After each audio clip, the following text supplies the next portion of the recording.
Magandang araw mga kasari, kamusta kayo? Kamusta ang inyong tindahan ha? Sana ang ating negosyo lahat ay pasulong. Pero kung meron mang paurong na nangyayari minsan, lumaban lang tayo. Dire-diretso lang tayo. Doon lang tayo tumingin sa ating goal.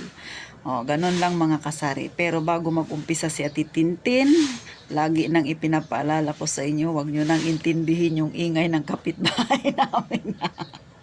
Di ba? Good vibes lang ako. Hindi ko yan iniintindi yung mga ingay na yan, di ba? Basta ang goal ko lang ay makatulong diyan sa mga kagaya kong nasa masa, yung mga nanonood sa akin, alam ko na malaki ang epekto ng aking sasabihin. Lalo na sa mga naghahanap ng kasagutan diyan, sa mga ngayon medyo talilong ang kanilang pag-iisip, di ba? Yung iba na gusto nang talagang bumitaw. Baka may nagsasabi, Atitin, ang tindahan ko ay aalog-alog na. Talagang masasaid na ang puhunan ko. Wala na akong mapagkukunan. Gusto ko nang bumalik sa pagiging empleyado. Bibitaw na ako sa aking negosyo. Gusto nyo bang patutuhanan yung kantang, gusto mo nang bumitaw? Ay, mga kasari ha. Pinapangiti ko lang kayo, pero wag kayong mag-alala, si Ati Tintin ninyo ay dumaan din dyan, di ba? Sabi ko nga sa mga nauna kong vlog, gustong gusto ko nang bumitaw, pero ang puso ko ay masigasig pa rin, ayaw pa niya, tumitibok-tibok pa rin siya para sa aking negosyo. Ang isip ko nagsasabi ng bitawan mo na, kaya palugi na rin ang iyong tindahan, wala na ring pag-asa, 'di ba? Tapos mahina ang benta. Tapos makikita mo yung kakompetensya mo, malaki ang tindahan, ang ganda-ganda, maraming paninda.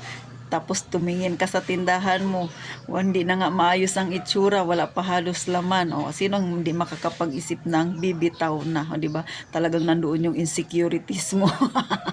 Huwag kayong mag-alala, hindi kayo nag-iisa. Naranasan ko rin yan ha mga kasari, pero lumaban ako kasi nandito pa sa puso ko yung aking pagnanais na itayo yung aking tindahan. Lahat ng pagsasakripisyo ay ginawa ko, bagamat ito ay na-vlog ko na sa mga nauna pang mga araw, di ba? Sa mga hindi nakapanood nun, sana ngayon ay matulungan ko kayo. Kung ngayon lang kayo sa aking channel na nanonood, ngayon nyo lang nakita ang channel ni Ati Tintin, sana makapagbigay ito sa inyo ng motibasyon para ipagpatuloy ang iyong tindahan. Sigurado ka ba? Kung bibitaw ka at babalik ka ng empleyado, magiging masaya ka. Di ba? Nagnegosyo ka na at alam mo sa sarili mo na naging masaya ka at naging malaking kapakinabangan ang negosyo mo para sa iyo, para sa pamilya mo. Ngayon ka pa ba bibitaw? Ngayon ka pa ba mawawala ng pag-asa? Ipagsubok lang yan sa'yo. Ganun mga kasari. Alam nyo, lahat ng nagninegosyo dumadaan sa ganyang pagsubok. Kung malampasan mo yan, ibig sabihin, handang-handa ka na sa pagninegosyo. Pero totoo yan na may mga nagninegosyo talaga na bumabagsak. Pero gusto mo bang mapabilang ka doon? Sigurado ka bang lahat ay ginawa mo na sa iyong tindahan? Sigurado ka ba na lahat ng pwede mong gawin ay nangyari na? O baka naman yan pa lang yung pagsubok sa'yo, bibitaw ka na ha mga kasari. Ang nangyari rin yan sa akin na ganyan, talagang alog-alog na. Pero nakita ko meron pang pag-asa kahit kaunti. Basta wag ka lang mawawala ng pag-asa. So nangutang ako. Nagsanla ako. Pero yung una ko munang ginawa ay nagsanla ako. Tapos nung natubos ko na paunti-unti yung aking alahas na naisanla, nangutang ako. Hindi ako nahiyang sabihin yung sa Life Bank. Kasi maliit lang yun ang tubo nun Parang ang 10,000 ay 500 ang linggo-linggo. Ginawa ko yun mga kasari. Pero okay naman, na-survive ko naman. Nung natapos ko na yung utang na yun sa Life Bank, syempre nakaipon-ipon ako ng konti. Binili ko ulit. Lahat ng mga pwedeng itinda, mga siomai na yan, mga tinapay na yan. Yung noon na ginawa ko, nagluto ako ng corn dog, naglagay ako ng halo-halo. Pinasok ko yan mga kasari. Marami akong ginawa na luto-luto para idagdag sa aking tindahan. Kahit nga yung pag-uuling na yan, Eh, ang hirap-hirap magripak-ripak ng uling, napasok sa loob ng ilong mo yung ano niya, yung maliliit na ano, na ano, parang alikabok. Oh. Ginawa ko rin kasi nga para makatulong ako sa aking tindahan na unti-unti ay makabawi siya. So, ganun dapat ang mindset ninyo. Maging positibo tayo. Huwag panay negatibo na, ibabagsak na, ganito, ganyan. O kaya naisip mo na wala na talagang pag-asa, merong pag-asa. Pero kung ikaw na mismo nagsasabi sa sarili mo na wala ng pag-asa, ay wala na talaga. Kasi nga, bumitaw ka na doon sa salitang pag-asa. Pero sa tingin ko, hindi mo pa nagagawa lahat-lahat yan, ha? Kasi sa akin, ganyan din mga kasari. So, ipakita ko sa inyo ngayon ang itsura na ng tindahan ko. So, ayan ang tindahan ko mga kasari. Oh, ganyan. Oh. Ganyan ang tindahan ni Ate Tintina. O, di ba? O, yan dito yan sa may kabilang side. Next, ito na yung kabilang side. O, makikita ninyo. O, yan. O, ganyan. O, paikot yan. O, ganyan. So, nakita nyo na. So, yan lang yung, ano, sa harap meron pa. Sa taas meron pa. O, mga kasari. So, ito yung taas ko ay ito. O, ayan. O, diba?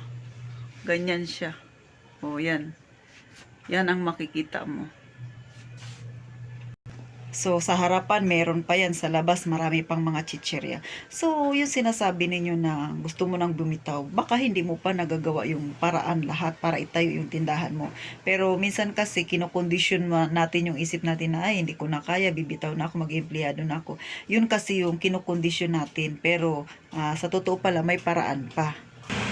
Sa totoo pala, may magagawa ka pa. Pero kasi parang kumapit ka na lang sa salitang gusto mo nang bumitaw, ha.